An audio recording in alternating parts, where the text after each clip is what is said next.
Donc aujourd'hui, on va parler d'évaluation environnementale. On va continuer notre périple. Donc, on a exploré une grande partie de cette figure synoptique.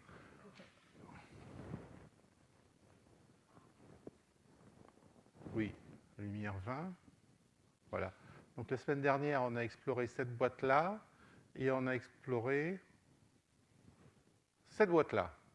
Il nous reste une boîte particulière à explorer qui est la bioraffinerie, que je présenterai, donc je crois que c'est la semaine prochaine. Et en fait, j'ai décalé parce qu'il y a une réunion jeudi et vendredi à Bruxelles où on doit définir un peu mieux la bioraffinerie. Donc je préférerais embarquer les derniers résultats. Et donc aujourd'hui, on va regarder sur cet ensemble-là, en disant bien qu'on est dans une option, on va faire des produits fondés sur du carbone renouvelable, qui sont à finalité chimique, matériaux ou énergie, et on va s'efforcer de regarder sous ces quatre angles-là. Le pointeur laser est particulier, hein, on va dire. Avec le carbone fossile, les économies d'énergie, REACH, et les équilibres écologiques. Voilà, on prend ces cinq boîtes pour regarder le dispositif. Alors, pour se placer dans une logique de durabilité, moi, je vous propose d'utiliser directement la stratégie nationale de développement durable qui a été définie en France en 2010, qui a été publiée l'an dernier. Il y a 15 indicateurs qui sont définis. Il y en a 4 qui nous intéressent au premier rang.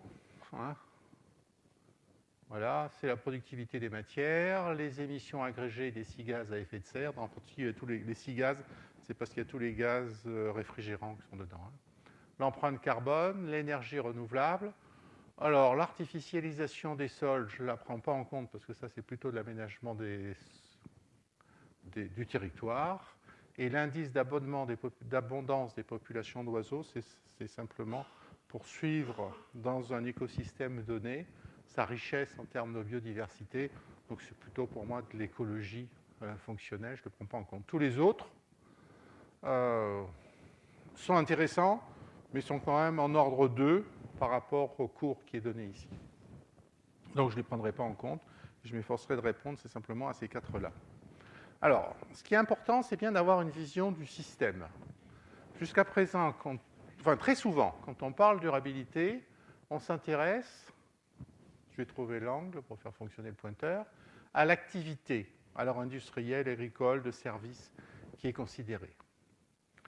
En fait, si on veut raisonner en durabilité, il faut s'intéresser aux produits et services qui sont obtenus par la mise en place des activités. C'est parce qu'il y a une demande que les activités se mettent en place, même si quelquefois, objectivement, les techniques de commercialisation permettent de créer la demande. Mais c'est bien dans cette boîte-là, qui est la boîte humaine, sous l'action directe de l'homme, que ça se passe. Or, cette boîte-là, elle doit être mise en relation avec l'ensemble de la Terre. Alors, ce qu'on appelle l'écosphère, ce que Lovelock en 70 a appelé Gaïa, c'est-à-dire donc la surface terrestre, parce que jusqu'à présent, on n'a pas trouvé de moyen pour éliminer nos déchets ou autre chose dans l'espace. C'est le bouton qui est un peu capricieux, on va dire. Donc le fond, le grand rectangle à coin arrondi, là, est censé représenter la Terre au sens écosphère. Et donc la boîte jaune, elle est alimentée par des matières premières et de l'énergie, donc soit du carbone fossile, soit du carbone renouvelable.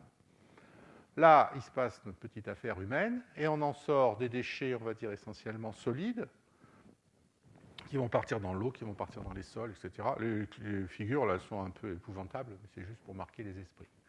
Et ensuite, il y a des déchets gazeux, donc émissions de gaz, de fumée, d'odeur, de particules, de bruit. Alors, les bruits ne sont absolument pas considérés à l'heure actuelle, parce que, moi, je ne les prends pas en compte parce que ça relève vraiment de l'activité industrielle ou agricole, mais je ne sais pas intérêt. Par contre, les autres peuvent être considérés, on peut, avec légitimité, les considérer dans cette leçon. Voilà. Je ne prends pas en compte les accidents industriels, les fuites, les incendies, les explosions, etc. Parce que là, idem, ça relève d'une logique complètement différente que moi, je ne maîtrise pas. Voilà, ça, c'est le cadre général. Alors, dans ce cadre général, Il faut bien voir qu'il y a un certain nombre d'approches qui sont disponibles, qui sont particulièrement bien popularisées, et en particulier celle de l'empreinte écologique. Alors, il faut que j'arrive à trouver le bouton, comment il marche. Voilà, ça y est. Donc, ça vient des travaux de Wacknagel et de Reiss en 1996. Ça a été repris depuis par une association internationale qui est le Global Footprint Networks et qui mesure, en gros, la demande en surface nécessaire, donc en surface, on est bien là-dessus, donc c'est la consommation de biomasse qui est prise en compte, en surface qui est nécessaire pour répondre aux besoins de la population humaine. Donc c'est une mesure de l'impact sur les écosystèmes. Donc il quantifie tout ce qui est nécessaire pour faire fonctionner les villes, les infrastructures, en prenant les ressources agricoles, aquatiques, forestières. Ils prennent en compte le CO2 issu de la combustion des énergies fossiles. Et ça permet de mesurer une empreinte écologique, de définir une empreinte écologique. Alors, on pourrait le faire par ville, par individu, par pays, etc. C'est l'hectare global. L'idée est bien de mettre en adéquation la capacité de production de l'écosystème terrestre global et sa capacité d'absorption. Alors, c'est très bien. C'est pour ça que je pense que c'est très popularisé. C'est très bien parce que c'est très facile à comprendre. On prend les hectares en 2003, on verra ça à un autre cours ensuite, quelles sont les surfaces réellement disponibles. Les hectares en 2003, la population d'êtres humains qu'il y avait à ce moment-là, donc on a une moyenne de 1,8 hectares. Ensuite, il faut regarder combien consomme une personne qui vit dans le Sahel, combien d'hectares elle a besoin. Vous faites la même chose pour un Américain du Nord, parce que c'est eux qui consomment le plus, donc il faut tout de suite les dénoncer. On suppose que les autres espèces animales présentes à la surface du globe n'ont aucun intérêt, et puis vous faites le ratio. Et donc, en 1986, même si le papier est sorti en 1996, ils ont fait les travaux en recommençant en 1986, c'est le moment où il y a eu équilibre. Et puis chaque année, bon alors malheureusement c'est de plus en plus tôt, donc vous regarderez en début septembre 2012, vous verrez passer dans les journaux une annonce disant qu'on a dépassé notre empreinte écologique. Alors, c'est parfait dans sa simplicité, c'est particulièrement pédagogique, il n'y a qu'un seul défaut, on n'a pas accès aux modèles et on n'a pas accès aux données intégrées. Donc, il faut avoir une foi aveugle dans les éléments qui sont produits. Donc, vous comprenez bien pourquoi, malgré tout son intérêt pédagogique, et je le signale pour son intérêt pédagogique, derrière, il y a un manque de crédibilité parce qu'il n'y a pas la reconnaissance par les pairs, par ceux qui font exactement le même travail, mais en partant des données de base. Manque de sans qu'il y ait nécessairement le diable caché dans les détails, mais tout simplement, on a toujours besoin de savoir ce qui s'est passé. Le résultat, il est stupéfiant, parce que vous prenez ici l'empreinte écologique, donc en hectares nécessaires, disponibles par individu. Là, une mesure de l'index de développement, donc vous savez, c'est des variables composites, où on prend à la fois l'espérance de vie, vous reprenez les 15 variables précédentes, mais là, elles sont calculées dans un schéma différent, mais bon, vous trouvez toujours la même chose, quoi. C'est toujours les mêmes combinaisons, il n'y a pas de coefficient particulier, donc là, il n'y a pas de vis. Et ce qui est intéressant, c'est que vous trouvez cette courbe en cloche. Donc là, c'est le seuil, donc ça a été publié en 2008. Donc, vous voyez qu'on n'a plus ils ont augmenté la quantité d'hectares disponibles, elle est passée à 2,1. Sur le premier schéma, il était à 1,8. Donc ça, c'est ce que chaque population, chaque individu à la surface du globe posséderait si on avait tous les mêmes droits. Et donc, vous avez une courbe qui est intéressante parce que ce n'est pas un nuage éclaté. Vous avez une courbe où vous voyez l'index de développement à surface agricole disponible relativement faible augmenter. Et puis, à partir d'un certain moment, vous avez une stabilisation. Alors, c'est cette courbe-là, c'est cette branche-là qui interroge le plus, en fait, et qui conduit à dire que la sobriété nous rattrape. Alors, ce n'est pas Malthus du tout, c'est la sobriété. Parce que, bien entendu, ce que chacun a envie de faire, c'est de prendre ces points-là, la partie haute, pas nécessairement Cuba, on va dire, cette partie haute, et voir ce que ça donnerait si on l'appliquait sur l'ensemble du dispositif. Donc, oui, ça oblige à démonter complètement, en particulier, le footprint, là, l'ecological footprint, chose à laquelle on n'a pas accès. Il n'empêche, que le résultat, dans sa simplicité, est particulièrement intéressant. Ce qui nous donne surtout ces 3 sorties. Un, c'est que le rythme d'utilisation des ressources renouvelables ne doit pas excéder celui de sa génération. Donc, c'est l'histoire qu'on ne doit pas faire disparaître les forêts trop rapidement, sans qu'elles ne puissent se régénérer. Que le rythme d'utilisation du non renouvelable ne doit pas excéder celui des ressources qui les remplacent, faute de quoi on a un pic, et puis ensuite on ne sait pas comment la génération d'après, en gros celle de mes petits-enfants, va pouvoir répondre à ses besoins si elle veut rester au même niveau de bien-être. Et le troisième point, c'est que la quantité de pollution et de déchets ne dépasse pas celle que l'environnement peut absorber. Voilà, c'est les 3 sorties intéressantes et qui sont globales dans l'approche Faune-Trimp. Mais elles sont insuffisantes parce qu'elles ne nous permettent pas de discuter de manière plus fine. Alors l'outil principal que l'on utilise dans ce domaine-là, c'est l'analyse de cycle de vie. Alors c'est une méthode et ce n'est qu'une méthode. Mais par contre, il faut bien rentrer dans tous les détails de la méthode parce qu'à l'heure actuelle, en pleine phase d'expansion dans différents domaines d'activité, en particulier elle est prise en main par les ONG, et il faut bien comprendre ce qu'elle veut dire. Donc c'est exactement une méthode d'évaluation de l'impact d'un produit ou d'un service. Donc on a des matières premières, donc vous pouvez prendre n'importe quoi comme fonction. Je veux dire, ça peut être faire rouler une voiture, donc la fonction de transport, mais ça peut être de la même manière de l'habitat, ou ça peut être un service futile. Et donc vous prenez en compte les matières premières qui sont nécessaires. Voilà, appuyez légèrement sur la droite. Elles vont être transportées, elles passent dans une usine de fabrication, mais l'usine, pour la construire, il a fallu utiliser aussi l'énergie des matériaux. Ça, ensuite, cette usine, elle a une fin de vie, c'est le problème des centrales nucléaires à l'heure actuelle, qui donne lieu à des discussions intéressantes. Quand les matières premières sont fabriquées là, elles sont transportées pour être distribuées. Elles ont une fonction d'usage. Les déchets qui en sortent sont aussi transportés, vont émettre des gaz à effet de serre ou des déchets solides qui vont être soumis à un traitement, etc. Et on parle de fin de vie. Donc l'idée générale, c'est de partir du berceau et d'aller jusqu'à la tombe. On parle d'éco-bilan. Et tout ça, ça fonctionne non pas sur l'objet intrinsèquement, mais sur l'unité fonctionnelle. Donc l'unité fonctionnelle, par exemple, dans le cadre du couple voiture-carburant, c'est le kilomètre parcouru.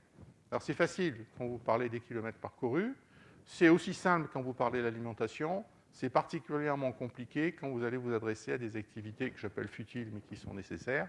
Un jouet. Vous faites le cycle de vie d'un jouet, c'est quoi l'unité fonctionnelle? Vous allez diviser par quoi? Le nombre d'heures d'utilisation par le gamin ou par l'adulte, ou c'est l'objet intrinsèquement, etc. Donc on a une difficulté à un certain moment, et c'est le premier piège qu'il y a, c'est de définir ici l'unité fonctionnelle. Donc ça repose sur un inventaire complet, et qu'il faut bien ramener à un moment donné à une unité fonctionnelle, et ensuite des indicateurs d'impact. Le plus important à l'heure actuelle, c'est les gaz à effet de serre. Bien entendu, il y a l'épuisement des ressources, et vous pouvez trouver en fonction de l'activité, l'acidification des eaux et autres. Donc il y a un cadre méthodo, mais c'est qu'un cadre méthodologique, ce n'est pas un cadre conceptuel, ce n'est pas un cadre théorique. Il a été proposé en gros dans les années 70. Vous le construisez, ça prend bien l'ensemble du cycle de vie. C'est une approche qui est quantifiée, donc c'est un travail d'épicier. Alors j'ai une grande estime pour le métier d'épicier, mais c'est un travail d'épicier, c'est-à-dire que vous faites ça avec une feuille de papier et un crayon de bois. Je ne veux pas dire que tous les épiciers ont une feuille de papier et un crayon de bois. Mais je veux dire, ça vous suffit. Si vous voulez être plus malin, vous prenez un tableur Excel, ça marchera aussi bien. Après, il y a des logiciels professionnels qui sont en place, mais le tableur Excel vous fait l'essentiel du jeu. Et c'est une approche multicritère, ce n'est pas une approche qui est sur un ensemble. Alors, il y a tout un ensemble de normes qui permettent de travailler là-dessus. Donc, en gros, il y a 4 normes ISO 14000. La première vous permet de définir les objectifs. Donc, c'est quelque chose de particulièrement important. On va revenir sur chacun des éléments. C'est pourquoi vous le faites? Quel est le client derrière? Il y a une activité. parce qu'il y a énormément de bureaux d'études qui sont positionnés sur cette zone-là. Mais pourquoi vous le faites? Quel est le client in fine de l'ACV? Et c'est particulièrement ennuyeux, délicat, je ne vais pas dire délicat, quand le client va être un homme politique à qui vous allez proposer une caractérisation de différents scénarios et qui va se retrouver forcément avec un peu de trophéisation, un peu d'émissions de gaz à effet de serre, plus un troisième paramètre, et il ne saura pas nécessairement comment choisir. Donc, à un certain moment, on va vous demander de passer d'un multicritère à un critère unique. Et ça, c'est une deuxième partie du jeu, qui fait partie de l'analyse cycle de vie. Donc, ensuite, vous avez l'inventaire. Donc, ça, c'est les endroits où tous ceux qui ont un tout petit peu de jugeote savent particulièrement bien se débrouiller. L'évaluation des impacts en effets environnementaux. Et en permanence, donc, il faut avoir un quatrième bloc. Il faut peut-être avoir un deuxième pointeur. Une interprétation des résultats en définissant en particulier les zones d'incertitude et les zones d'incomplétude. Alors, comme ça, c'est relativement facile à faire. C'est simple. Vous faites l'inventaire, vous mesurez les consommations, vous mesurez les émissions, vous le rapportez à l'unité. Vous faites tout un travail d'équivalence. Donc, si vous voulez faire, par exemple, des émissions de gaz à effet de serre, eh bien, vous savez que le CH4, ça correspond à 25 grammes de CO2, du N2O à 298 grammes de CO2. Et puis, vous pouvez construire vos variables. Vous avez un certain nombre d'indicateurs et d'enjeux environnementaux que vous allez prendre en compte tranquillement. Donc, évidemment, vous devez partir de là, des enjeux environnementaux qui vous intéressent, et vous allez chercher dans l'inventaire les données dont vous avez besoin, et ensuite vous revenez aux enjeux environnementaux. Mais en fait, c'est pour ça que vous devez avoir un aller-retour en permanence, et vous interrogez, non pas tellement au départ sur les valeurs numériques, mais surtout sur ce que vous allez mesurer. Quelles sont les variables primaires que vous allez mesurer? Ça, c'est le premier point. Donc la démarche, elle est simple. Elle est simple, sauf que ça, vous le faites avec un objectif. Donc vous écoutez toutes les parties prenantes du jeu qui vont vous expliquer que vous pouvez tout simplement mesurer la production porcine dans une ferme, dans une exploitation. Mais dans les parties prenantes, si vous êtes en Bretagne, tous les offices de tourisme qui sont en périphérie sur la côte vont vous expliquer qu'il y a des productions d'algues vertes et qui vont venir vous interroger, au-delà des touristes, qui vont venir vous interroger. Donc les parties prenantes, elles peuvent être très éloignées géographiquement. Et il faut penser justement à élargir le jeu de manière à ce que votre ACV soit la plus complète possible. Et donc vous avez un but, vous collectez des données, vous faites un premier modèle. Alors le modèle, c'est, je vous l'expliquer, c'est une feuille de papier avec un crayon de bois. Vous ajustez le modèle, vous faites une première présentation, et là il y a un ensemble de boucles à faire avec les réactions des parties prenantes, qui vont éventuellement tout à coup se rendre compte qu'il y a d'autres questions à intégrer, qui vont être critiques sur les valeurs numériques que vous allez apporter, etc. Donc, ce n'est pas une opération que vous faites in silico, c'est une opération que vous faites en discutant systématiquement avec les parties prenantes, qui sont bien distinctes de l'opérateur, de celui qui va faire la mesure. Elles peuvent participer. Alors, l'intérêt de l'ACV, je vous le dis tout de suite, c'est comme les parties prenantes sont de nature très variée, que les indicateurs sont aussi particulièrement éclectiques, que les variables primaires sont très difficiles à appréhender. Tout le monde travaille avec les mêmes données, mais en fait, chacun est capable de produire des résultats différents. Et donc ça, c'est un point essentiel. Si vous prenez les controverses à l'heure actuelle sur les biocarburants, vous verrez que justement, elles pêchent sur cette partie-là. C'est que chacun est capable de venir vous expliquer pourquoi, dans son coin, dans son petit domaine, il a trouvé un résultat positif ou négatif, et inversement, il y en a un autre qui va venir vous expliquer que le PAMI à l'huile est une catastrophe dans un autre endroit, etc. Et donc, c'est ce problème général des frontières. Ce n'est pas la critique sur les valeurs numériques, parce que ça, on arrive à s'entendre, c'est le fait que les valeurs numériques, on va les chercher avec des frontières différentes dans le système, et à partir de ce moment-là, les ACV ne sont pas comparables, sauf si vous êtes capable de mettre sur la table systématiquement les frontières de votre système. Et c'est ce qui manque dans la plupart des travaux quand ils sont publiés comme ça, de manière médiatique. Et donc, il faut malheureusement avoir une approche qui est toujours d'épicier, de stock, de flux, etc. Vous définissez votre système, il faut particulièrement bien le définir et ne pas se laisser distraire. Une fois que vous l'avez défini, vous savez que vous avez une faille, une faillite sur un autre élément. Et à l'intérieur, donc, vous définissez les différents process. Ça, c'est la voie principale, c'est celle à laquelle on pense toujours. Mais il faut penser à mettre tous les déchets. Là, il faut penser, par exemple, à mettre le traitement des coproduits. Donc, ça va vous donner des émissions nettes, ça va vous donner un produit final, ça va vous donner des coproduits, qui sont un coproduit qui est là. Alors, on peut le mettre là, mais on peut le mettre aux différentes étapes du process. Et puis, tout votre système d'entrée. Mais vous voyez bien qu'il faut décrire l'ensemble de manière holistique. Il faut tout prendre. Il faut définir tout en flux et en stock. Alors, les stocks ne sont pas très bien considérés à l'heure actuelle, parce que globalement, ils ont peu d'impact, mais c'est la partie flux qui doit être prise en compte. Tout ça avec le plus de rigueur possible, sachant que la rigueur, ce n'est pas ce qui va nous être le plus facile à mettre en œuvre. Et ensuite, on va agréger. Alors, c'est facile, c'est une méthode, les ACV, qui a été développée par l'industrie chimique. Donc, c'est parfaitement adapté, enfin, vu n'étant pas de l'industrie chimique, j'ai l'impression que c'est parfaitement adapté à leur cas, c'est-à-dire qu'il y a une entrée, il y a une sortie d'usine, on a les intrants, on connaît la consommation énergétique. Je ne veux pas dire que ce soit simple, mais c'est bien adapté, les frontières du système sont définies. À partir du moment où vous travaillez sur un système agronomique, parce que vous allez utiliser du carbone renouvelable, agronomique ou forestier, vous allez avoir deux difficultés. C'est que vous allez faire vos travaux en commençant... Je trouve l'angle. Voilà. En commençant par une parcelle, parce que c'est sur la parcelle que vous allez faire la mesure. Et puis, une fois que vous avez fait votre mesure sur du colza avec 1 hectare, vous allez vouloir extrapoler à toute l'Europe. Sachant bien que les conditions écophysiologiques sont complètement différentes et que les modes de culture sont différents aussi. Donc, vous voyez, ça, c'est la première difficulté. La deuxième difficulté, c'est l'échelle temporelle. Vous allez faire vos mesures. Si c'est dans une usine, vous faites ça pendant 1 mois, vous êtes capable de lisser votre production. Je dis comme ça, c'est sur la transformation de l'éthanol. En 1 mois, vous avez des valeurs numériques acquises qui sont correctes.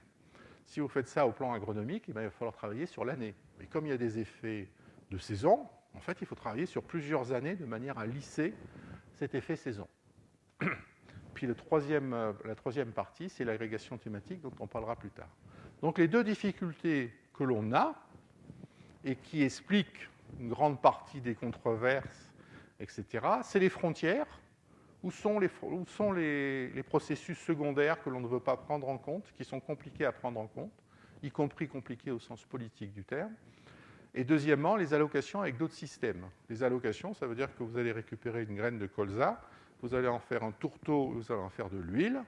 À partir de l'huile, vous avez des acides gras que vous passez dans les esters, du glycérol que vous allez passer dans la chimie. Donc il va falloir faire une attribution énergétique sur les deux autres fractions, glycérol et tourteau, qui ne servent pas à faire de l'énergie. Vous ne pouvez pas leur mettre une attribution à 0, parce que ce ne sont pas des déchets. Ce sont des produits qui partent en alimentation animale et en chimie. Et donc, vous allez, quand ils vont partir en utilisation, dans l'allocation avec les deux systèmes, vous allez pouvoir faire soit une approche par substitution,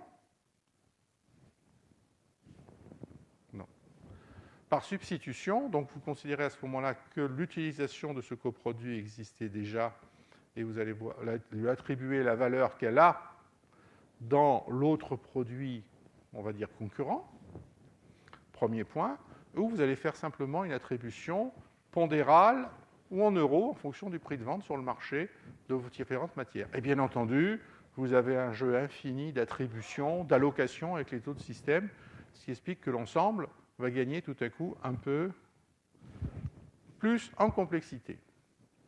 Alors, je vais vous prendre un exemple simple. C'est l'élevage des porcs et la production de nitrates. L'élevage des porcs en Bretagne avec la production de nitrates, une opération simple. A priori, ce qu'on veut, c'est résoudre le problème des nitrates. Donc, on fait une ACV, pas sur la production de CO2, mais sur la production de nitrates. Et en fait, on va trouver deux autres causes qui sont le phosphore et le N2O. Et puis, la deuxième difficulté, c'est qu'il y a les émissions sur l'exploitation, puis il y a les émissions qui ont lieu plus loin, à partir du moment où les déchets, les rejets en nitrate, en phosphore, vont occuper d'autres milieux sur lesquels la transformation va pouvoir avoir lieu. Donc, on a des approches en système multi-impact qui se mettent en place en permanence. Donc, voilà, par exemple, toujours sur cet exemple du porc, les différentes variables d'impact qu'il faut aller chercher. ça, c'est les impacts. Vous allez chercher derrière les variables d'entrée dans le système, celles qui en sont responsables, et donc les substances, c'est-à-dire celles que vous allez pouvoir mesurer avec un crayon de bois, en ayant des factures, pour savoir combien vous avez consommé, si c'est par exemple le trou d'ozone, l'ensemble des gaz réfrigérants, donc les CFC que vous avez mis en œuvre tout au long du process. Alors c'est pas sur le porc charcutier, bien entendu. On ne va pas refroidir l'animal, mais la carcasse elle a besoin d'être refroidie parce que vous êtes loin du lieu de consommation, et donc il faut attribuer tout de suite la consommation de CFC. Voilà, et donc voilà comment vous passez de l'impact directement à des mesures de substance. Mais quand vous faites ça, vous allez perdre pied avec vos parties prenantes, puisque ce que vous allez faire, si vous intéressez, les parties prenantes sont intéressées par ça, l'effet sur les cibles, mais vous allez redescendre votre système jusqu'à l'exploitation, qui produit aussi du blé, du lait, et qui est affecté par le climat. Et là, c'est les variables d'entrée. C'est celle-là que vous allez mesurer. Quel type de bâtiment, quelle est la densité animale dans le pâturage, quelle fertilisation, quelle rotation. Et donc, la première ligne, c'est la pertinence environnementale. Mais en termes de mesure, ce que vous allez mesurer, vous, parce que, in fine, il faut que vous ayez rempli votre tableur Excel, c'est cette partie-là. C'est très facile de mesurer une fertilisation minérale en kilogrammes d'azote par hectare. Par contre, caractériser une rotation, une densité animale en pâturage, c'est simple, mais en fait c'est compliqué parce que les animaux tournent, etc. Un type de bâtiment ne sont pas des éléments quantifiables. Donc voilà comment, quand vous avez une pertinence environnementale ici, qui est très facile, avec lesquelles vous allez établir facilement un dialogue avec les parties prenantes, vous allez avoir une simplification ensuite du dialogue et un retour simplement sur la fertilisation minérale, alors que vous avez beaucoup plus de variables d'entrée à considérer, mais qu'elles sont difficiles à appréhender parce que là aussi, vous ne savez pas nécessairement comment les mesurer, elles sont plutôt qualitatives, et puis il y a une très grande variabilité entre les opérateurs. Donc voilà le système du porc charcutier qui est fini, qui est ici en bas. Donc là, c'est la carcasse, ce n'est pas l'animal nécessairement vivant. Et voilà tout ce que vous avez besoin de faire rentrer pour faire du porc charcutier. Donc forcément, vous avez du carburant, de l'électricité un peu partout. Mais vous avez besoin d'une mère, donc d'une truie que vous allez faire, qui va faire produire des porcelets sevrés. Ensuite, ces porcelets, vous allez les transformer en porc charcutier, donc l'animal qui est réellement consommé.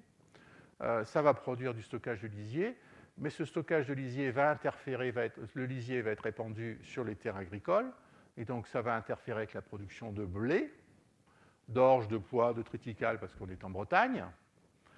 Donc vous avez deux systèmes tout à coup qui vont interagir, et vous ne savez pas comment attribuer le lisier dans chacun des deux systèmes, parce que vous n'allez pas le compter deux fois. De la même manière, vous allez utiliser de la betterave et du colza avec de la pulpe et des tourteaux, mais le colza et la betterave vous produisent aussi simultanément du sucre qui part ailleurs et de l'huile, donc qui part aujourd'hui dans les biocarburants et pas en alimentation humaine. Ça, c'est la première difficulté, c'est que vous voyez que les frontières de votre système, c'est à vous de les définir, mais il faut les établir avec les parties prenantes, faute de quoi vous allez faire ce qui est plus simple, je veux dire classiquement, parce qu'il y a des endroits où c'est compliqué d'aller chercher l'information.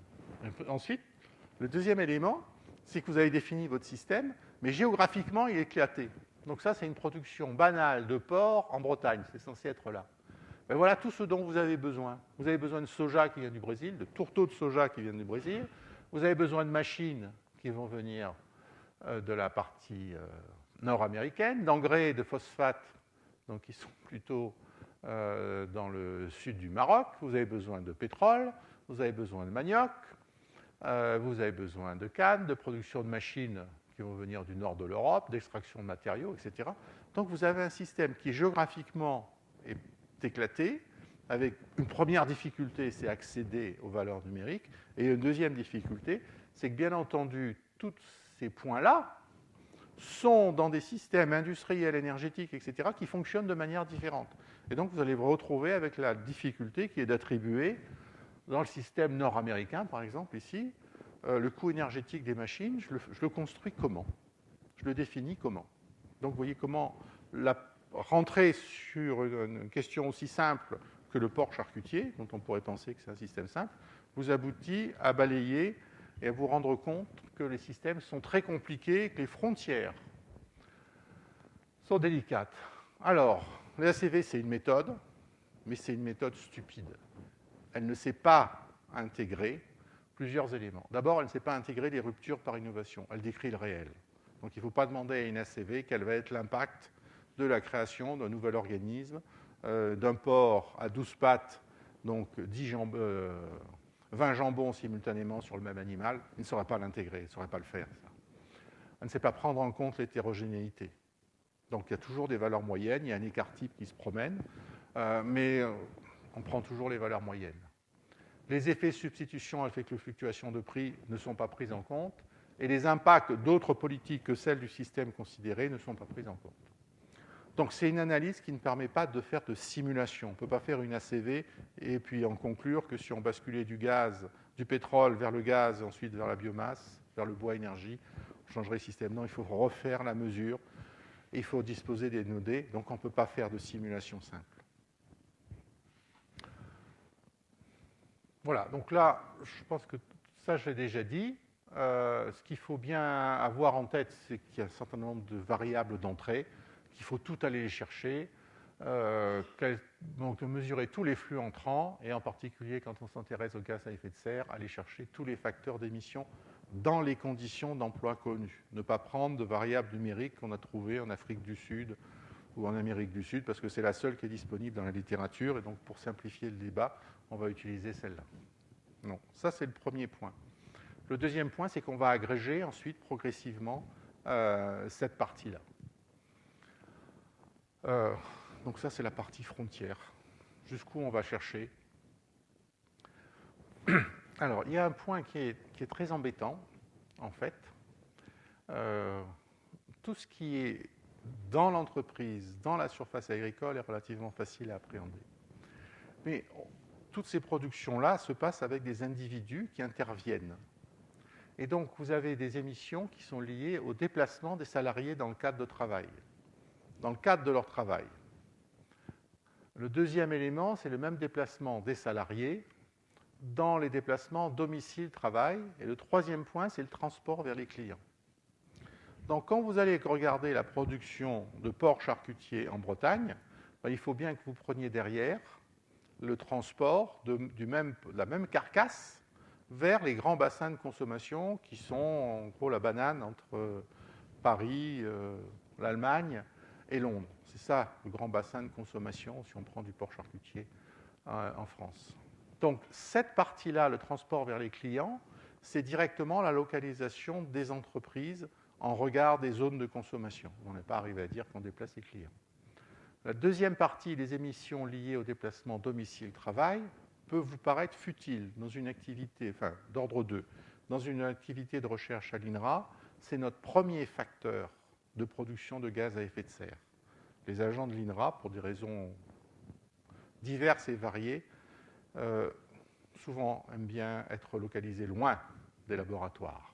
Ce n'est pas pour des raisons de sécurité, mais ils sont loin. Et donc ça vous donne un poids énorme quand vous calculez le bilan de gaz à effet de serre, un poids énorme à cette variable-là que vous pouvez expliquer par n manières. Et le dernier, c'est les déplacements des salariés dans le cadre du travail. Donc ça, c'est important en particulier pour toutes les activités itinérantes, quand il est nécessaire d'avoir un caractère itinérant. Et donc, vous voyez comment, là-dedans, vous prenez ces trois variables-là, les deux premières, vous voyez tout de suite que les systèmes que j'appellerais de type asiatique, où les employés, les salariés sont logés par l'employeur, vous permettent de faire baisser complètement ces deux variables-là. Donc, quand vous allez comparer les émissions, le contenu en GES d'un objet fabriqué en Chine, vous allez avoir ici des variables qui sont très faibles, tout simplement parce que l'employeur est capable de domicilier ses employés. Et le transport vers les clients, c'est ce que vous pouvez trouver à l'heure actuelle, en particulier dans la littérature, non pas scientifique, mais autre, qui vous dit qu'il faut consommer avec des circuits courts, donc très proches de vous. Donc, ce qui paraît être du bon sens, se heurte à la réalité des choses. Donc ça a été mesuré depuis N fois sur tout un tas d'objets, depuis le gigot d'agneau jusqu'aux pommes venant de Nouvelle-Zélande, comparativement aux vergers périurbains et à la production animale en zone périurbaine. Ça a été fait les travaux ont été faits en Allemagne et les travaux ont été faits en Nouvelle-Zélande, pays exportateur, et en France. Eh bien non. Le transport vers les clients a très peu de poids dans ce cas-là, tout simplement parce que le transport a lieu par bateau réfrigéré et ça consomme très peu d'énergie. Donc cette variable-là, c'est aussi le mode de transport qu'il faut prendre en compte. Donc voilà pourquoi il faut être particulièrement précis à chaque fois et ne pas partir sur des idées simples ou préconçues en disant... Voilà. Donc une fois que vous avez fait ça, celle-là je peux la passer, c'est la comparaison de deux unités fonctionnelles simples. C'est le sac en papier, donc fonction d'emballage, le sac en papier versus le sac plastique. Et donc vous avez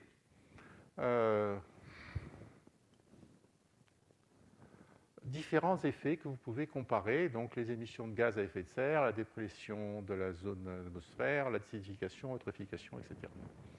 Donc vous vous retrouvez avec plusieurs variables, et donc le besoin à un certain moment d'agréger. Alors vous pouvez le faire, je vous ai présenté le porc charcutier, vous pouvez faire exactement la même chose sur la méthanisation et la cogénération. Mais ce sont des exemples, donc vous les trouverez disponibles sur le PowerPoint. Dans ce cas-là, l'unité fonctionnelle, il faut bien voir, ce n'est pas du kilowatt, c'est 1 an de traitement des effluents à la ferme. C'est ça ce qui est pris en compte. On a des effluents qui sont délicats, qui sont polluants, donc comment transformer un déchet, donc les produits de la ferme, en un produit qui va rapporter de l'énergie. Voilà. Et donc, vous pouvez trouver à chaque fois l'ensemble des variables qui vous intéressent, les poussières, le N2O, le méthane, etc., sur l'ensemble du dispositif. Donc ça, ce sont des données qui sont disponibles. Chaque fois, veillez bien à regarder quelles sont les frontières du système qui a été mis en place. Alors, on va parler un petit peu biocarburant, ce qui est vraiment le guide. Alors, il n'y a pas de méthodologie commune adoptée dans l'ensemble des pays. Donc, ça permet des discussions infinies, et même dans chaque pays, il n'y a pas d'accord sur les guides. En France, le chef de file, c'est l'ADEME. Le deuxième point, les changements d'usage des sols sont rarement considérés. Donc, je vous expliquerai dans une slide ce que ça veut dire. Donc, c'est bien le changement d'usage des sols, c'est-à-dire que vous avez un sol qui est recouvert par une forêt ou une prairie. Vous décidez de l'affecter à une fonction de production simple, colza, tournesol ou autre, etc., sa teneur en carbone organique dans le sol. Ce carbone organique va être minéralisé plus rapidement, donc transformé en CO2. Donc c'est du déstockage du carbone qui va contribuer à renforcer le CO2 dans l'atmosphère. Et puis vous avez un dernier élément qui sont les productions de N2O. Donc c'est toute la fumure azotée qui est apportée et qui va être transformée en partie en N2O qui a un pouvoir donc, de réchauffement très important. Donc ça, c'est le dernier élément qui est apparu dans la littérature. Alors, avec des incertitudes. Donc là, je vous rappelle que le grand plaisir, c'est qu'on fait les mesures sur des parcelles, qu'ensuite on veut extrapoler ça à un paysage, à un bassin versant, donc une zone qui est au plan écophysiologique à peu près homogène, et que les demandeurs, que ce soit des automobilistes qui ont besoin de savoir comment le biocarburant va être utilisé, ou des responsables industriels ou politiques qui ont comme ambition de développer une activité donnée, s'intéressent à un bassin d'approvisionnement, en l'occurrence la région. Donc les deux demandeurs qu'on a vus passer, c'est la Bourgogne et Champagne céréales. Et donc comment on passe de la parcelle au bassin d'approvisionnement sans trop raconter de bêtises? Il faut définir toutes les frontières du système. Et donc si vous prenez les biocarburants, vous avez des intrants, vous avez les différentes étapes du cycle de vie, donc du berceau à la tombe, donc la phase agricole, le transport, la phase industrielle, la distribution, la combustion dans le moteur, donc ça c'est considéré comme étant la tombe, des coproduits qui sont les tourteaux de glycérol pour les oléagineux, les drèches et le CO2 pour l'éthanol. Alors le CO2, c'est le CO2 de la fermentation. Et donc dans les clusters d'entreprises à l'heure actuelle, vous avez des entreprises qui récupèrent le CO2 de fermentation et donc qui l'injectent directement, en particulier dans les boissons effervescentes, comme CO2, parce qu'elles ont besoin d'une source de CO2. Et là, vous avez tous les intrants. Donc les 4 intrants qui sont pris ici sont du champ au réservoir, et là, vous avez le dernier qui est du réservoir à la roue. Donc du champ, qui est le berceau, à la roue, qui est considéré comme étant le tombeau. Voilà. Donc vous trouvez une multitude de travaux dans la littérature qui vous expliquent les frontières des systèmes qui ont été pris. Alors, il y a beaucoup de systèmes qui sont simples. Vous prenez la ferme, vous prenez la production, dans ce cas-là, de carburant jusqu'à l'usage final, avec toujours, il y a un accord à peu près général pour prendre le nombre de kilomètres parcourus comme étant l'unité fonctionnelle. Il y a un accord sur le type de véhicule, etc. Et vous voyez bien, quand vous faites ça, vous avez des phases de conversion ici qui vous permettent de coproduire de l'énergie, dont vous ne savez pas nécessairement comment l'utiliser dans le dispositif. Et vous avez à nouveau des sorties des coproduits, en l'occurrence c'est de l'énergie, à prendre en compte. Et donc, régulièrement, des publications, là j'ai pris des publications nord-américaines de 2006, qui font les travaux. Donc là, vous avez production d'éthanol à partir donc, de maïs, en maïs riz sèche, en maïs riz humide, comparativement à de la canne à sucre, et jusqu'aux technologies les plus avancées. Les deux critères qui sont importants à prendre en compte, c'est la quantité d'énergie qui va être disponible, c'est-à-dire, là c'est de la production d'éthanol, c'est-à-dire on récupère combien d'éthanol, et en déduisant, bien entendu, toute l'énergie fossile qu'il a fallu injecter dans le système pour le faire fonctionner, et aussi la partie coproduit. Et le dernier point, c'est le ratio énergétique, c'est-à-dire en gros, est-ce qu'on a mis plus d'énergie, est-ce qu'on récupère plus d'énergie que l'on en a injecté dans le dispositif. Sinon, on aurait fait une simple conversion chimique, qui peut être intéressant en demeurant. Mais ce qui est important de voir dans cet exemple-là, c'est que quand vous prenez le maïs, si vous avez un broyage à sec, vous êtes à une conversion énergétique de 1,4. Si vous prenez les technologies les plus avancées, en 2006, vous êtes déjà avec un ratio énergétique de 12. Donc vous gagnez. Alors 12, simplement pour vous illustrer, quand on vous parle à l'heure actuelle d'énergie venant des gaz des schistes bitumeux, pas des gaz des schistes bitumeux, le ratio énergétique est de une unité injectée et on en récupère entre 3 et 4. Donc là, on est à une unité injectée, on en récupère 12. Donc voilà l'intérêt qu'il y a à bien toujours travailler sur ces deux ratios. Mais une fois que vous avez fait ces deux ratios-là, vous n'avez pas de chance. Il faut prendre tous les autres. Donc il faut voir, donc, bien entendu, la quantité de pétrole qu'on a consommé pour faire 1 kilomètre. Il faut voir la quantité de CO2 qu'on a produit. Donc j'utilise des slides qui viennent du DOE directement. Donc la quantité de CO2. Mais puis vous en avez d'autres, malheureusement, où vous croyez être bon et vous allez vous retrouver mauvais. C'est tout simplement, donc l'essence nord-américaine produit relativement peu de NOx, mais quand vous allez passer avec de l'éthanol, vous allez vous retrouver avec une valeur beaucoup plus élevée. Donc vous vous retrouvez assez souvent dans des systèmes qui ne sont pas simples. Il n'y a pas A qui est supérieur à B, la solution A est supérieure à la solution B sur tous les critères. Non, il y a toujours un critère qui n'est pas bon. Alors, celui-là, je vais le passer. Si vous prenez les derniers résultats qui sont non contestés, en considérant qu'il n'y a pas de changement d'affectation des sols, on va revenir ensuite là-dessus. Donc, les biocarburants consommés en France, ce qu'il est attendu, c'est qu'ils aient moins d'émissions de gaz à effet de serre par mile parcouru, moins 35% en 2010 et moins 50% en 2017. Donc, les travaux ont été conduits par l'ADEME en faisant des groupes d'experts, et dans les groupes d'experts, il y avait plus aussi l'ensemble des parties prenantes. Donc, tout a été bien mis ensemble. Et ça a permis de sortir de manière très intéressante 3 groupes. Donc, ce qui est le TBE, qui est la solution française pour injection dans l'essence, où vous avez un gain en énergie renouvelable donc de 20% et une large gamme de réduction des émissions de gaz à effet de serre entre 20 et 40.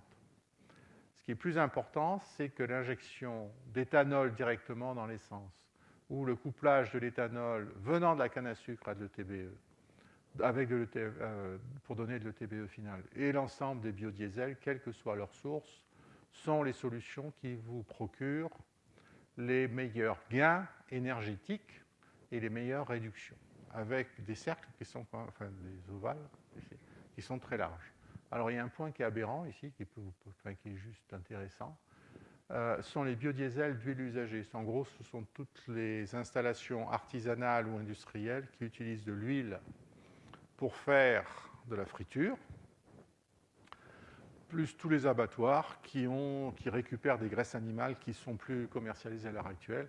Ça, ce sont les meilleures productions gains énergétiques et réduction de gaz à effet de serre, mais c'est un domaine très particulier dont le volume est fortement limité en fait.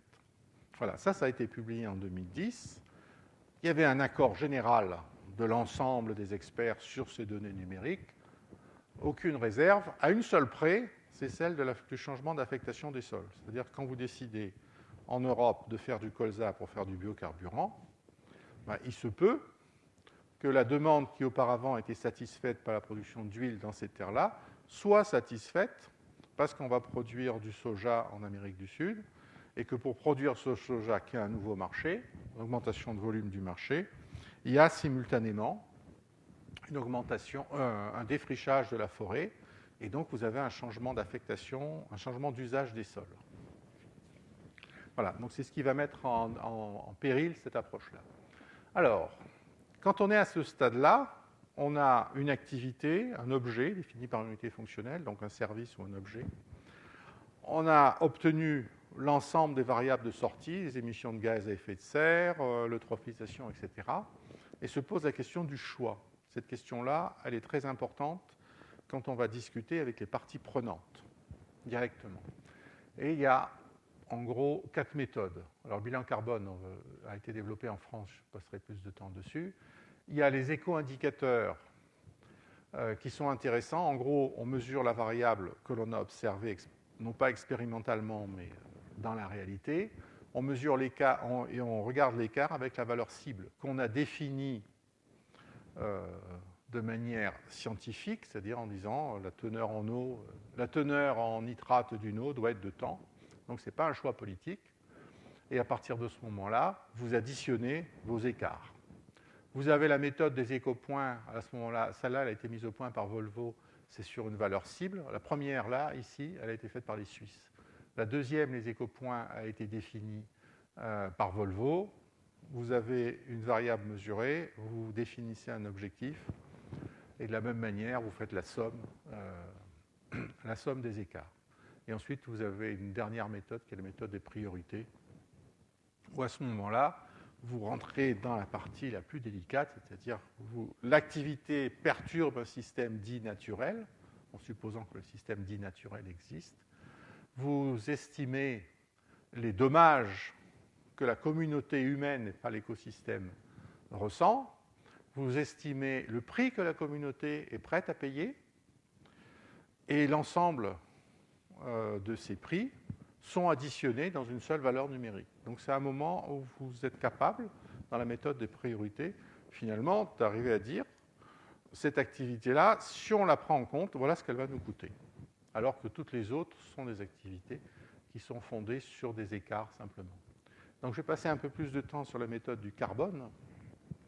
Le bilan carbone, alors ça a été développé par Jean Covici et ça a été repris ensuite par l'ADEME qui l'a popularisé, qui a lancé énormément de groupes de travail sur cette partie-là, sur cette méthode. L'intérêt de cette méthode, c'est de tout ramener à du CO2. Enfin, de tout ce qui peut être ramené à du CO2 sera ramené à du CO2. C'est évident que l'eutrophisation de l'eau ne pourra jamais être ramenée à du CO2. Les émissions de particules ne pourront jamais l'être. Mais on part de l'idée simple que ce qui est le plus important, c'est le réchauffement de l'atmosphère, c'est la consommation de ressources fossiles, de ressources énergétiques fossiles. Par voie de conséquence, quand vous exprimez tout en CO2, en production de CO2, vous prenez en compte les deux variables de sortie importantes, et donc vous faites ce calcul-là. Donc c'est une ACV, mais ensuite vous ramenez tout à du CO2. vous retrouvez bien entendu toutes les plaisanteries habituelles qui est vous avez une usine, c'est relativement facile, mais cette usine est alimentée. Donc vous avez des trajets de domicile-travail, vous avez le trajet de vos collaborateurs qui vont aller en avion, en train, etc. pour établir les contacts professionnels. Vous avez des matières premières qui arrivent en camion et vous êtes localisé à cet endroit où vous avez décidé de vous installer dans une vallée du Gers parce que ça vous intéresse, parce que vous avez des aides locales, parce que vous êtes du coin, etc. Les matières premières vont venir là, puis une fois qu'elles sont produites, les produits sont obtenus, il faut les transformer. Et puis ensuite, vous avez un troisième périmètre où vous prenez en compte les autres activités, en particulier la partie déchets. Donc, ces trois périmètres, c'est exactement l'illustration des frontières. Et donc, quand vous faites un bilan carbone, si on vous présente le bilan carbone d'un jouet, c'est bien, mais quelle est la frontière? Et on ne vous présentera jamais la frontière parce que ça, il faudrait plusieurs pages de description. Mais c'est un outil de comparaison facile et à ce titre-là, il est particulièrement intéressant. Alors, au-delà des frontières, là, on part du fait que le système est stable. En fait, l'écosystème, il n'est pas stable. L'écobiosphère, elle n'est pas stable parce qu'entre ces deux compartiments, les plantes naturelles et les plantes pérennes, il y a des échanges. Je vous ai montré une fois qu'en Europe, les surfaces agricoles sont plutôt transformées en surfaces forestières, alors que dans les PVD, c'est plutôt l'inverse. On transforme des surfaces forestières en plantes annuelles. Enfin, le palmier n'est pas du tout une espèce annuelle, c'est une espèce pérenne, mais je l'ai rangé dans cette partie-là juste pour illustrer. Et on va parler à ce moment-là, on prend les ACV et on parle d'ACV conséquentiels. Vous décidez de développer une activité en un lieu donné, mais elle va se traduire par des modifications d'activité dans d'autres lieux, qui vont être de la déforestation ou autre chose, etc. Et donc on parle de changement d'affectation des sols direct, vous allez déforester, et de changement d'affectation des sols indirect. Vous décidez de faire directement des zones de biodiversité en périphérie des grandes villes ou dans un parc naturel ou dans un parc de loisirs. C'est parfait, mais l'activité agricole qui existait auparavant ne va plus pouvoir avoir lieu et par voie de conséquence, les productions qui étaient nécessaires, en supposant qu'elles sont toujours nécessaires, vont avoir lieu dans d'autres endroits. On parle à ce moment-là de changement d'affectation des sols indirect. C'est la partie, à l'heure actuelle, la plus confuse du débat. C'est la plus confuse parce que ça prend en compte les coproduits, ça prend en compte les élasticités des demandes, les rendements, les substitutions, etc. Ça ne prend absolument pas en compte les équilibres de marché. Les opérateurs qui sont plus loin, qui sont éloignés, ils réagissent par rapport à un marché. Or, cette élasticité des marchés, on ne la prend pas du tout en compte dans le dispositif. Donc, c'est un travail qui est fait statique, en statique à un moment donné. Vous enlevez une production à un endroit donné, vous la mettez ailleurs, voilà ce que ça va donner. Et donc là, c'est une synthèse qui a été faite par Stéphane de Cara. C'est juste pour vous montrer quel est l'impact en termes de production de gaz à effet de serre que vous allez avoir en fonction, ça c'est du modèle qui est pris en compte, ça c'est des super tableaux Excel, on va dire, voilà, quand vous allez passer de la parcelle au territoire. Ça, ce sont les objets, en l'occurrence les biocarburants, et ça, ce sont les types de cultures. Ce qui est important dedans, c'est sachant bien que la production de gaz à effet de serre par gigajoule, elle est de 73 kg de CO2 avec de l'essence, avec du charbon, elle monte à 95. La clé étant la sortie énergétique. Et ce qu'il y a d'intéressant, la première chose, c'est que les valeurs sont, on va dire, globalement positives dans les tableaux, dans les valeurs numériques qui sont publiées. Mais les écarts types sont très larges.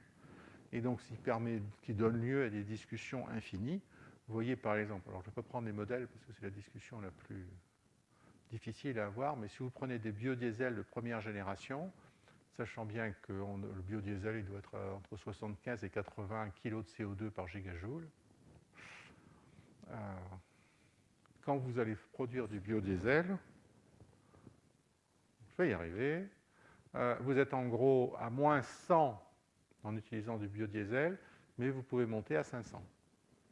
Et ça, c'est typiquement votre système agricole et industriel qui en est responsable. Donc des marges, on va dire, de progrès, parce que je suis plutôt optimiste, des marges de progrès considérables, mais des zones de discussion absolument infinies, avec deux opérateurs, puisqu'on est dans l'énergie. D'un côté, les chimistes pétroliers qui disent une usine, c'est un lieu où des savoir-faire industriels. On vous donne des valeurs numériques, mais on refuse qu'il y ait des enquêtes in situ pour vérifier les valeurs numériques. Et de l'autre côté, une industrie naissante des biocarburants qui, elle, est obligée de se prêter à un déshabillage complet pour démontrer que les valeurs numériques affichées sont justes. Et donc, il y a un déséquilibre à l'heure actuelle, on va dire, dans la comparaison des deux systèmes. Alors, ça, on va arriver au bout des ACV. Le dernier élément, c'est que là, on a considéré qu'il y avait... Voilà, il est animé, c'est bien. Il faut mettre l'ensemble de l'animation. On avait des zones naturelles et des forêts, et des prairies, et des terrains, qui avaient juste une fonction de production. Mais pour que cette fonction de production continue à être assurée, on a besoin que le sol reste stable, on a besoin d'apporter des nutriments, et que ce nutriments fonctionne selon un système. Mais cette zone de production, elle remplit systématiquement trois fonctions. Elle a une fonction d'approvisionnement, donc c'est celle que l'on connaît, c'est l'alimentation. C'est l'eau douce, c'est la fonction d'épuration de l'eau, des bois, des fibres, des énergies. C'est celle-là dont on parle principalement. Il y en a une deuxième qui est relativement oubliée et qui est surtout difficile à quantifier, c'est les services de régulation. C'est la régulation du climat, tout simplement parce que vous avez, par exemple, une zone de forêt qui va être capable d'amortir des variations climatiques. Vous avez l'hydrologie, c'est en partie ce que vous pouvez trouver, par exemple, le long de la Loire, dans les zones qui sont à l'heure actuelle inondées.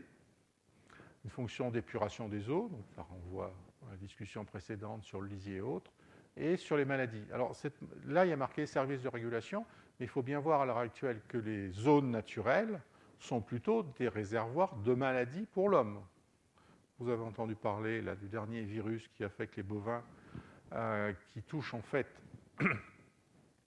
qui est un transfert qui vient de milieux naturels vers des bovins qui sont élevés par l'homme. Donc le milieu naturel ne doit pas être vécu nécessairement comme une fonction positive. Il ne faut pas oublier que les réservoirs du sida se trouvent chez les populations de primates en Afrique, parce que c'est l'endroit où on trouve les chimpanzés en question. Mais donc le milieu naturel n'est pas nécessairement qu'un réservoir de bonnes choses. Il y a aussi des ennuis. Et le dernier terme, ce sont les services culturels, donc esthétiques, spirituels, etc. Alors spirituels, on va laisser tomber, c'est un peu plus compliqué, mais c'est là où vous trouvez toute la forêt. Tout l'aménagement du territoire. Donc vous voyez que les zones littorales sont particulièrement controversées, mais vous avez des zones qui ont été de création récente et auxquelles progressivement la population locale s'attache.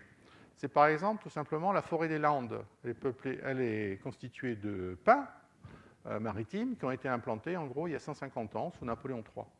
Mais depuis, il y a un attachement viscéral à ces populations de pins. C'est très bien.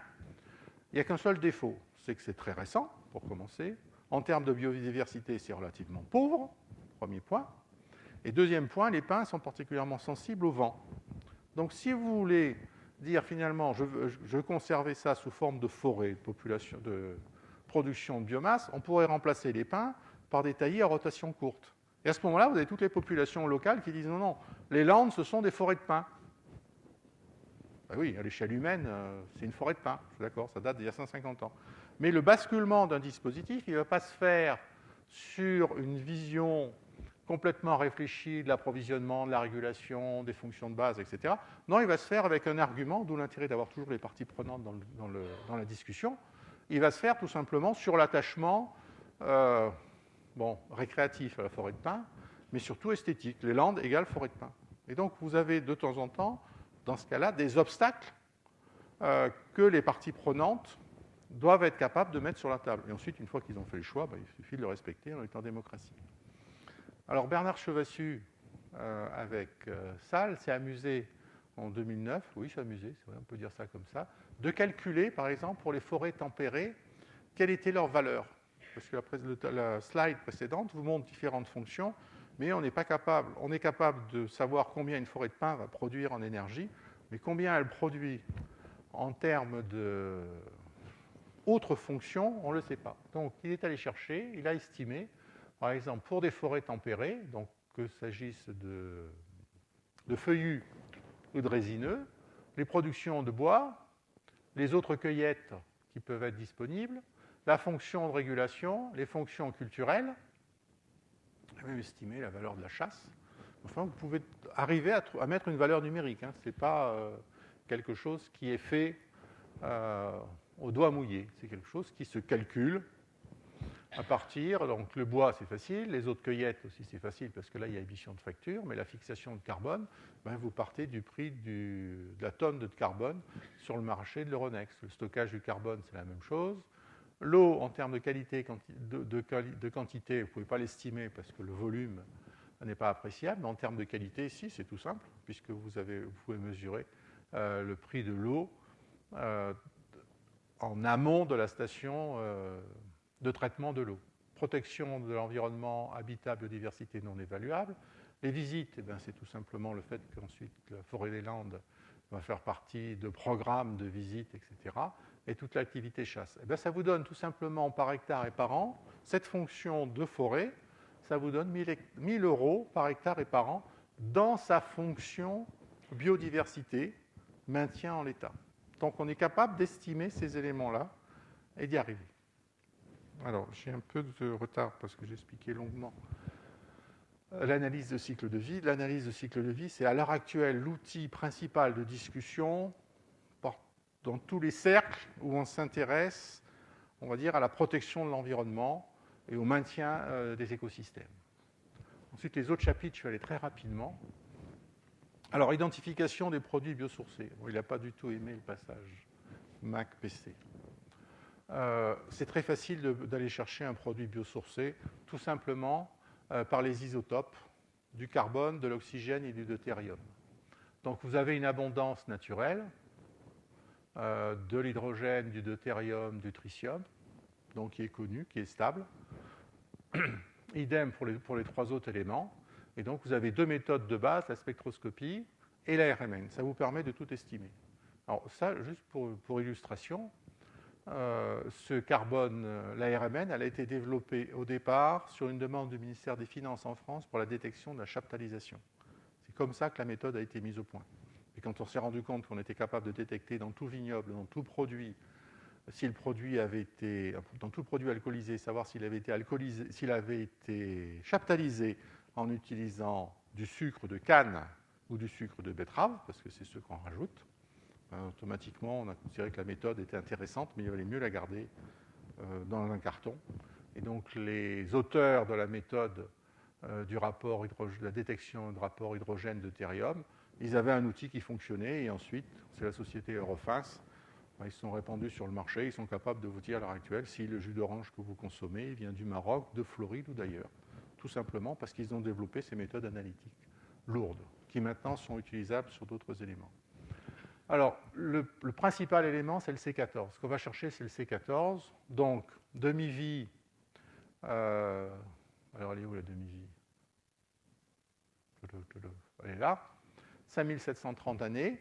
Donc, vous mesurez la teneur en C14. Vous avez une demi-vie. Donc, vous voyez qu'au début, c'est très facile. Quand vous avez des fortes teneurs en biomasse, c'est facile. Quand vous rajoutez moins de 12%, l'incertitude devient très grande, parce que c'est une fonction en hyperbole, en exponentielle. Donc, par voie de conséquence, vous avez des difficultés à mesurer ça. Ça, c'est la première difficulté. Et la deuxième difficulté, elle est propre aux industriels. Ça, c'est fait sur le carbone. Donc, on est toujours dans la logique. Ce qui tourne, c'est un cycle du carbone qui est rechargé énergétiquement par la photosynthèse. Et le deuxième inconvénient qu'il y a là-dessus, c'est qu'on ne s'intéresse qu'au carbone. Or, vous avez des couplages, par exemple, carbone, chaîne de type aliphatique, etc., où à ce moment-là, vous n'avez pas d'oxygène. Or, quand vous avez une molécule carbonée du glucose, c'est 12 le carbone, 18 l'oxygène et 2 atomes d'hydrogène à 2. Quand vous mettez de l'autre côté, quand vous venez greffer une chaîne aliphatique toute simple en CH2, mais qui elle est d'origine fossile, vous pouvez avoir un lieu, un objet, où si vous mesurez en carbone, vous en avez autant de fossiles que de biosourcés, mais en fait, en masse, vous avez oublié l'oxygène. Donc, il y a des discussions un peu compliquées pour arriver à savoir si on doit prendre aussi en compte l'oxygène dans ce jeu-là. Les discussions, elles sont compliquées pour cet argument industriel. Elles sont compliquées aussi par le fait que quand vous mesurez les variations de teneur en CO2, en C14, elles dépendent du compartiment que vous regardez parce que chacun des opérateurs effectue un tri isotopique. Les végétaux sont sensibles, enfin toute la vie est sensible aux isotopes manipulés. Je ne parle pas d'isotopes radioactifs, mais tout simplement parce que le rapport, la masse du noyau est différente et à ce moment-là, les réactions, en particulier enzymatiques, font du tri et vous avez à ce moment-là des différenciations, par exemple, entre les plantes en C3 et les plantes en C4. Donc, vous pouvez prendre la teneur de l'atmosphère et dire c'est ce qu'on va trouver dans la plante. Donc, il y a un premier décalage qui se produit à ce niveau-là. Et donc, ensuite, ça, c'est FINS, donc c'est du fractionnement isotopique naturel spécifique du carbone. Et vous avez les plages de variation des teneurs du carbone. Tout ça est parfaitement connu. Il n'y a pas de recherche dessus. Il y a tout simplement des industriels en France qui sont rassemblés dans l'association chimie du végétal. En Europe, il y a un groupe de normalisation qui vit sa vie. Et aux USA, il y a une norme carbone qui vit sa vie. Donc, on est capable de détecter très bien, sauf dans la zone 0,5 à 15% de carbone d'origine biologique, où là, l'incertitude devient trop grande. La difficulté, c'est entre carbone biosourcé et produit biosourcé, puisque si vous prenez le produit biosourcé, le rapport des masses vous oblige à prendre en compte l'oxygène et ça change le jeu, comme je vous ai expliqué. Économie d'atomes. Donc, économie d'atomes, c'est quand on va basculer de la biomasse, du pétrole vers la biomasse. Quand on va utiliser de la biomasse, on va pouvoir mettre en œuvre des réactions de type biotechnologique, comme jeudi et vendredi, ça vous a été expliqué. Et donc, utiliser des enzymes et des micro-organismes. Or, le secteur de la chimie traditionnelle n'est pas un secteur qui vit comme ça, sans aucun rejet dans l'atmosphère, ni dans les milieux solides. Et il faut bien prendre en compte le fait que dans ces milieux, dans ces opérations industrielles, il y a toujours des déchets qui sont produits. Et ces déchets sont relativement... Alors, on les exprime par le facteur E. C'est la masse molaire des déchets formés par rapport à la masse molaire du produit final, sachant qu'il y a toujours plusieurs produits et qu'il y a plusieurs déchets. Donc la solution est un peu compliquée. Ça a été mis en place par Seldon en 2007, et ce rapport, il varie en fonction de l'industrie. Donc si vous êtes en pétrochimie, en solvant, en détergent, etc., vous voyez qu'il est très faible, c'est 0,1. S'il est en polymère, vous êtes déjà entre 1 et 10, et quand vous arrivez dans la pharmacie, il monte à 250. C'est-à-dire qu'en gros, pour 1 kg de matière active, vous avez généré 250 kg de matière peut-être active, dans tous les cas non commercialisable, et donc il va falloir éliminer. Donc là, vous avez quand même un grave souci qui se pose à vous. Donc ça dépend un peu, on peut avoir une vision toute simple en disant qu'il suffit de vendre suffisamment cher la matière active pour que le prix de détoxification, d'élimination soit innocent. Alors, le premier travail qui a été publié, alors je le mets juste pour illustrer, c'est la fabrication de l'ibuprofène, je crois que c'est un anti-inflammatoire, à partir d'isobutylbenzène. Donc la molécule, elle est là. Et la voie de base, c'était celle de Boots, l'industriel Boots, qui était très compliquée. Vous voyez qu'il y avait une infinité d'étapes. En 13 étapes, il obtenait ça. Et Hoechst a sorti, il y a quelques années, une voie infiniment plus courte, en partant de la même molécule de base. Une voie infiniment plus courte, et en 3 étapes, ils obtiennent l'ibuprofène, plus un coproduit, l'acide éthanoïque, qui lui sert en chimie. Donc il y a juste l'étape de fractionnement à intégrer pour calculer l'analyse de cycle de vie. Donc c'est cité dans tous les cours, tout simplement parce que Hoechst a complètement publié dessus. Donc pour une fois, on a accès à des valeurs industrielles. Parce que les valeurs de laboratoire, entre nous, il ne faut pas trop y croire dans ce domaine-là. Et donc ils ont tout fait. Hoechst a complètement publié la synthèse de l'ibuprofène par les deux voies. Donc, ce qui est utilisé, ce qui est inutilisé dans l'ibuprofène. Donc, le calcul est complètement fait à l'échelle pilote. Et vous voyez, quand vous êtes dans la voie classique, donc Boots, vous avez 206. Et quand vous êtes dans la voie... où j'en suis là? Dans la nouvelle voie, vous n'avez que 60. alors que précédemment, on était à 308. Donc, vous voyez le gain qui a été obtenu. Donc, ça, c'est bien, mais c'est de la chimie organique. Alors, depuis, tous les industriels le font, mais ne s'en vendent pas. Alors, de temps en temps, il y en a qui, pour des raisons de communication interne ou externe, etc. Donc, je vais vous donner deux exemples qui ont été publiés, où il y a comparaison du procédé chimique et du procédé biologique. Donc, le premier, c'est un exemple de céphalosporine. Donc là, on est dans un jeu d'hémisynthèse. Donc, on a une molécule de base que l'on fait rentrer. Hein. C'est du 7AK qui est donné ici. Et dessus, ensuite, il y a du greffage qui est effectué. Donc là, et ça vous donne toute une famille de céphalosporines hémisynthétiques. Hein, les deux zones de réactivité sont la NH2 ici, et puis cette fonction-là. En fait, on part de céphalosporine C, ici, et il y a deux réactions enzymatiques qui sont mises en œuvre, avec des enzymes. Hein, c'est pas donc sur une molécule. De toute façon, les céphalosporines, on les trouve dans les milieux vivants. Donc, ça veut bien dire qu'il y a des enzymes qui sont capables de fonctionner. Et donc, deux enzymes, sachant qu'au milieu, vous avez une conversion spontanée. Donc, il y a 3 étapes dans la voie biologique, mais il y en a une qui est spontanée, comparativement aux 7 stades chimiques. Et ce qui est intéressant, donc en supposant que Hoechst ait donné les bonnes valeurs, mais il ne vous donne pas les valeurs absolues quand même, ils ne sont pas complètement fous. Donc vous avez le procédé chimique en mettant toutes les valeurs à 100, et voilà les valeurs obtenues avec le procédé dit biologique. Donc forcément, vous avez pratiquement tout à 0, sauf les eaux résiduaires qui sont à 90. Donc vous voyez tout le gain qu'il y a à basculer sur des molécules d'origine biologique, hein, au départ, en utilisant des biotechnologies. La deuxième réaction, c'est l'acrylamide. Donc c'est un travail qui a été publié par Michio-Bichi. Donc on part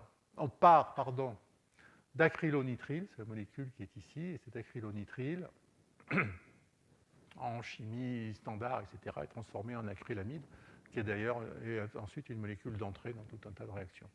Et ce qu'a fait Mitsubishi, c'est faire une production de nitryl hydratase en ayant deux sources, du Rhodococcus et du Pseudomonas. Les enzymes sont immobilisées. Et ensuite, vous faites percoler donc la solution d'acrylonitrile. Et idem, vous avez une comparaison. Alors, ce qui est intéressant dans cette cas-là, donc vous retrouvez les mêmes. Les deux tableaux se chevauchent légèrement. Il y a un passage Mac-PC aussi redoutable. Mais on va prendre le premier tableau. Ce qui est intéressant et à noter, c'est la température. Vous voyez, dans le catalytique, on est à 70. Là, on est à 25. Donc, vous avez un coût énergétique qui est plus faible. Là, vous avez un rendement réactionnel plus élevé, une concentration de l'acrylamide qui est plus élevée dans le produit ici. Là, la concentration est nécessaire, alors que là, elle est inutile dans la voie enzymatique. Dans la partie catalytique, il faut enlever les catalyseurs de la solution que vous obtenez, alors que dans la partie enzymatique, ce sont aussi des protéines qui ont pu échapper et qui sont dans la solution finale d'acrylamide. Mais enlever des protéines à côté de l'acrylamide est une opération relativement simple, tout simplement par des résines. Alors, l'écotoxicologie, je vais passer parce qu'il n'y a pas grand-chose à en raconter aujourd'hui. Dernier terme, c'est la partie biodégradation. On attend de matériaux qui soient biosourcés, qui soient biodégradables. Ben, il n'y a pas de raison qu'ils soient plus biodégradables que les autres. Donc, évidemment, ça fait florès dans les années 95-2005. Mais dès qu'on veut rentrer dans le monde réel, les molécules biosourcées, elles sont à comparer avec les mêmes critères que les molécules qui sont pétrosourcées. Elles ne sont pas nécessairement plus facilement biodégradables. Donc, un fonds de littérature 95-2005 très riche. Ce qui est surtout important, en fait, c'est d'arriver à créer dans chaque produit, dans chaque service, un changement. Et ce changement, on peut le conduire, le réfléchir en disant que les molécules, les matériaux que l'on produit, ils ont des durées de vie soit courtes, soit longues, longues étant plusieurs dizaines d'années. Et ils sont plus ou moins fondés sur du carbone fossile ou du carbone renouvelable. Donc on va parler à ce moment-là de durabilité environnementale. Et donc, ce qu'il faut, c'est tous les produits de carbone fossile à faible durabilité, et en particulier ceux qui sont dans l'œil du cyclone par la procédure Rich, donc sur la toxicité, et à courte durée de vie, ceux-là sont à supprimer très rapidement. Avec 3 voies de sortie, le carbone fossile, il est d'autant plus intéressant qu'on est dans des produits d'investissement donc à durée de vie longue. À ce moment-là, on enrichit le stock, on n'a plus de CO2 dans l'atmosphère. Ça suppose qu'on change une règle commerciale classique qui est celle de l'obsolescence programmée des objets. Par contre, toutes les durées de vie courtes, il faut plutôt utiliser du carbone renouvelable sous réserve d'un impact environnemental maîtrisé. Et à ce moment-là, les produits périssables sur un circuit court du carbone sont intéressants. Et ensuite, la voie vertueuse, bien entendu, c'est d'avoir des produits durables utilisant du carbone renouvelable, mais en équilibre entre les deux. Alors, ces produits durables-là, de toute façon, pour certaines fonctions d'usage, sont rigoureusement inaccessibles. Quand vous utilisez des produits d'hygiène, c'est évident qu'ils ne seront jamais durables et qu'ils seront toujours à courte durée de vie, à moins de vous laver avec du sable. Donc ça, on va le passer. Et je voulais juste vous donner un aperçu de la labellisation. Donc il y a une labellisation féroce sur le marché qui est destinée à attraper le consommateur standard. La première, évidemment, c'est le contenu en CO2 de l'objet que vous achetez. Vous allez bientôt le trouver, y compris sur vos produits alimentaires. C'est très intéressant. Je vous mets au défi d'utiliser cette valeur numérique, en dehors du fait que vous allez pouvoir comparer 2 paquets de biscuits sur leur teneur en CO2. Mais comme le biscuit, c'est typiquement un produit que vous achetez par plaisir, l'unité fonctionnelle, elle est un petit peu compliquée dans ce cas-là, par exemple. Mais une fois que vous allez remplir votre chariot, vous allez mesurer la quantité de CO2 du contenu du chariot et modifier le contenu de votre chariot en fonction de la quantité de CO2 de chacun des composants. J'en doute fort. Donc je préfère les écolabels à partir de ce moment-là en disant le produit que vous achetez, oui, il a été raisonné en ayant le plus possible réfléchi à la durabilité de son cycle de vie complet, donc du berceau à la tombe. Et donc, vous avez un certain nombre de labels qui sont disponibles. Manque de chance, comme on a dans des pays qui sont très évolués, chacun a inventé le sien. Donc, vous avez un écolabel européen. Vous avez un écolabel fait par l'AFNOR sur des gammes de critères propres. Vous avez des écolabels des pays scandinaves avec un système de points. Donc, vous voyez, on retrouve le système où on mesure l'écart par rapport à une cible ou par rapport à une valeur. Et donc, un produit n'est labellisé que s'il dépasse un certain seuil. Et en Allemagne, vous avez directement une certification qui passe par un organisme privé. Donc, ça vous donne ce superbe logo bleu ici de l'ange bleu. Voilà, vous avez ces différents logos disponibles sur des produits commercialisés en France, tout simplement. Et puis, vous avez d'autres pays, comme les États-Unis, qui réfléchissent de manière différente et qui réfléchissent plus, leur premier logo du moins, il a été fait sur la notion de durabilité, donc de préservation de la capacité de la forêt à fournir des produits. Et donc le premier système, il a été fondé il y a très longtemps, en 1941, c'est l'ATFS, de l'American Tree Farm System. Et donc il a été fait dans cette logique-là. Il est présent à l'heure actuelle dans 46 États. Vous voyez, ça a commencé il y a très longtemps. Il est en cours d'extension à l'EVA, l'eucalyptus, etc. Alors, il y a plusieurs erreurs qui sont cachées dedans. La première, c'est que le T0 n'est pas défini. Donc, le petit malin, vous faites tout et n'importe quoi. Puis, quand vous avez trouvé un état d'équilibre qui vous intéresse, hop, à ce moment-là, vous enclenchez votre labellisation. Ça, c'est le premier point. Et le deuxième point, c'est que ces plantations forestières, elles sont faites par des plantations de clones. Donc la biodiversité génétique sur la population principale est relativement faible. Ça, c'est le système nord-américain. Et vous avez un deuxième système qui, lui, est international, qui a été labellisé, enfin cautionné par WWF et Greenpeace. Donc c'est le Forest Stewardship Council, FSFC, que vous trouvez sur un certain nombre de produits français directement. Donc c'est le plus répandu. Voilà. Et après, pour bien vous montrer que ça, c'est la durabilité estimée sur l'ensemble du cycle de vie, vous trouverez bientôt aux États-Unis, à partir de la fin février 2012, un petit logo particulier sur les objets quand la quantité de produits biosourcés dépasse 25%. Ça concerne environ, il y a 20 000 produits qui sont concernés aux États-Unis. C'est tout simplement, ça illustre la querelle qu'il y a sur la mesure de biosourcé. Biosourcé, c'est la teneur en carbone ou c'est la teneur en matière qui a été injectée. Et vous voyez que la difficulté, c'est quand vous rajoutez du carbone, souvent vous apportez un oxygène qui a une masse de 18 comparativement à 12. Et donc dans le biosourcé, là, c'est est-ce que vous prenez le biosourcé à 25 avec simplement la trame carbone ou est-ce que c'est l'ensemble de la biomasse? Et donc vous pouvez avoir des jeux un peu compliqués qui se mettent en œuvre. Mais donc vous avez aussi aux États-Unis un logo, une labellisation qui sera faite comme ça. Bio-Preferred Programme, et il y a en particulier une incitation forte de toutes les administrations d'État à utiliser ces produits-là. Voilà, je passe, les conclusions. Il y a normalement une animation. Je vais y arriver. Alors, en conclusion, sur cette partie évaluation environnementale, ce n'est jamais le produit qu'il faut considérer. C'est bien le cycle de vie qui va déterminer son impact environnemental. Quand on a un cycle de vie qui est cerné, en sens où on a défini nos frontières, etc., il y a deux difficultés, ça devrait être poussé, décalé. Il y a énormément de données dans la littérature. Ces données, on n'a pas les incertitudes dessus, première difficulté. Et la deuxième difficulté de la CV, on peut être perfectionniste, mais à un certain moment, il faut être capable de faire un compromis entre la complétude, c'est-à-dire on aura l'ensemble des valeurs numériques, ou bien on est pragmatique et on dit finalement, il est important de sortir sous 3 mois ou 12 mois une valeur numérique.